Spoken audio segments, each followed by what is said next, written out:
uThoni Yengeni ufake isikhalo eKhomishaneni ebhekele ezamajaji kulelizwe. Ufuna ukuthi le khomishana iphenya uZondo ngenkulumo ayishilo embikweni wesine awukhiphile obuphenya ngokuqhwaga kwamandla ombuso. Akusikho ke okokuqala uYengeni ezwakalisa ungeneliseki ngokuziphatha kukaZondo.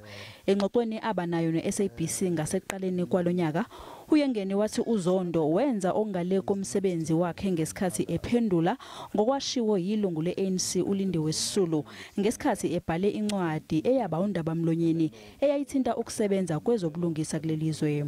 Of course he raises temperatures. Where does he take the mandate to stop people from speaking their mind? Where is it written anywhere in the constitution? You see, actually, I think that he has overstepped his mark. Okay. It's called judicial overreach.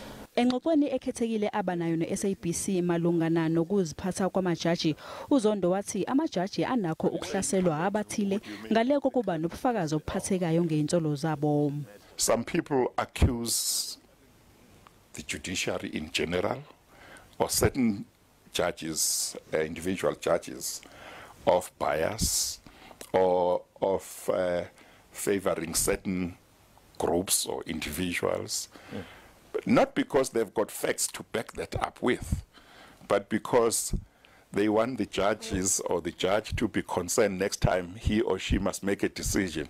Kusenjalo ephawula ngalolu daba owenza ucwaningo eJudges Matter uthe insolo zika Yengeni ngoZondo azinayo into ephathekayo ephambene nomthetho. The complaint itself does not have merit, but does it mean that the statements that are made by Justice Zondo in the commission report are political in nature? It does seem that the statements are political, and so they do invite political criticism. Ipuntshile ke imizamo yokuthola uYengeni ukuba acacise kabanzi ngezinsolo zakhe.